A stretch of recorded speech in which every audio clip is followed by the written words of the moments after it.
Are you an empath who absorbs other people's energy and then carries it with you and it makes you feel tense or anxious or overwhelmed? If so, you have to watch this video because most of the material out there online I've personally found doesn't actually work, and I haven't seen it work for my clients until I discovered a key secret that I'm going to share with you in this video. First, empath. You may or may not have heard that term or identify with that or know what that is. Basically, what I found is myself and all the clients that I work with who are very nice people, very conscious and considerate of others, might even have a level of social anxiety or worried about what other people think, that is actually paired with being a very sensitive person. What that means is you actually feel other people more intensely than others. Now look, there's nothing wrong with that. I used to resist that, like sensitive, that doesn't sound good, right? Well, some people are just born with more sensitive hearing. Some people are born with more sensitive taste. They can taste more nuance. Other people are born empaths with more emotional sensitivity. You feel your own emotions more strongly than others, but you can also actually feel the emotions of others, which is not actually a problem, as you'll see in this video. It actually might be your superpower, but if you don't get control of it, then it can become really overwhelming and draining. So what you find out there, if you looked around the internet, is a lot of how to set up a shield. You need to have an energetic shield.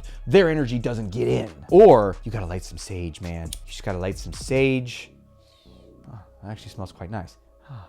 You know, light some sage and clear your energy system, man. And look, I'm teasing it a little bit. I think sage smells great. I think it's awesome, but none of that stuff really worked for me. Some people said they would take the energy and throw it into the ground. And I was like, I don't know about all this stuff. I don't think it's working for me. So none of that stuff worked for me. And I kept trying it because that's the advice that I would found. And Judith Orloff, who I interviewed on my podcast, is like the expert on empaths. And she would say, you got to dance in the morning and let it go. And so I would try all these different techniques and nothing really seemed to work. Now, meanwhile, I was working with more and more people, larger and larger groups of people, then working online, and I was leading calls every day. And I just feel all gunged up. I would leave a call and I'd just be so drained and tight. It's like I would feel the pain of everyone in the call. And I got to the point where I was like, I don't know if I can keep doing this. Like, I want to help people. I have this mission to spread confidence in the world, but at the same time, this is eating me up. Can't I just get like a job in finance or something where I don't have to feel so much? Until I discovered this. Now I'm gonna break it into two things. The goal here, I found, is spaciousness. It's not that someone else is suffering. It's that you take it in, right? And the taking it in is what I would call a loss of spaciousness. So now they're like right up in here. Their feelings are in you, right? So there's this loss of spaciousness. So how do we create more spaciousness? Because the problem I have with the energetic boundaries and all this stuff is it's kind of like, I don't want to feel, I'm going to be closed off to the world. And I don't want to be closed off to the world. I want to be open to the world. I lived my life in a cage of social anxiety, in a cage of niceness, where I was really closed off to the world. I was afraid all the time. No, I want to be wide open. I want to be able to talk to anyone. If someone's suffering, I want to be able to interact with them and not be like, oh my God, your energy's negative. I have to get away from you. That doesn't work as a coach who works with people who are suffering all day long. So I want to be bold. My wife's having a hard time. I don't want to be like, your energy is low vibes. Get away from me. You're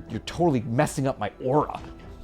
Where's my sage, right? So no, that doesn't work. I gotta be out there in the world, right? So, and maybe you feel that way too. So what do? We need to create spaciousness while still interacting with other people. And it comes down to this one life-changing secret. The problem is not that you're empathic. The problem is not that you're highly sensitive. You feel other people's emotions. That's actually a superpower. The problem is this: you are knowingly or unknowingly taking responsibility for the emotions of others. That's what causes the loss of spaciousness.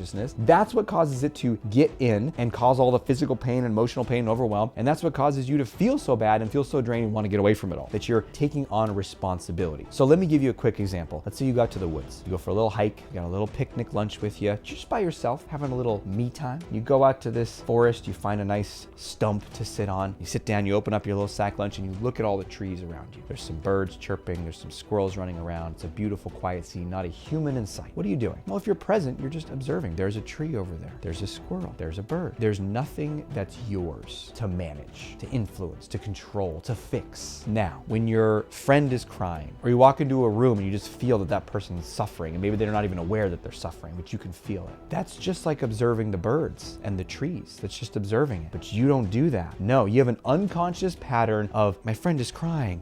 Oh, I have to help them feel better. Oh, that person over there is in pain. oh, I need to do something for them. And look, this might be conscious, like with your friend, you're like, of course I have to feel better. That's what a good friend does. But with that stranger, it might be totally unconscious. You don't even know that you're doing it. That, to use the metaphor of the forest, that's like you looking in the forest being like, oh, I hope that tree is feeling good. Oh, I hope that tree's getting enough water. Oh, that tree's shorter than other tree. I bet that tree feels bad. That squirrel doesn't have any friends. Oh, squirrel, I have to help you feel better. If you did that, you wouldn't like going to the woods. You'd be like, this nature's so draining, man. No, it's draining because you're taking it on, because you have an unconscious idea that you're responsible. Now, why do you have the unconscious idea that you're responsible? Because it goes down to the root that causes niceness and people pleasing in the first place, which is I'm not okay if you're not okay. And I'm especially not okay if you're not okay with me. But even if you're just not okay, that's not okay. I can't feel good right now. I have to make sure that my environment is totally peaceful, that everybody's feeling totally happy, that no one's suffering in any way, and then I can relax. And so what that setup does is makes it so you can never relax. It makes you constantly drained and anxious and stressed and overwhelmed and hurting because other people in the world have emotions and they're hurting. And guess what? A lot of people aren't even dealing with their own emotions ever. So what are you gonna do? Well, I guess you're just gonna have to stay away from everybody. And oh, I'm an empath, I'm overwhelmed, so I can't go to the party. I'm an empath, I'm overwhelmed, I can't go to that meeting. I'm an empath, I can't overwhelmed, I can't go to that festival. I can't give that talk, I can't lead that workshop, I can't do this thing. I'm an empath, right? And if you take on that identity and all the limitations that come with that, well, enjoy your life in your room alone, right? Because that's the only place that we might feel like our energy is safe. Maybe my cat, your cat can be in there with you, that's okay. Here is the key and the liberation, my friend. It's that you don't need to be responsible. What if you could let someone else have their feelings just like the trees in the woods are swaying in the wind and the squirrels are running around? You can observe. You can even lovingly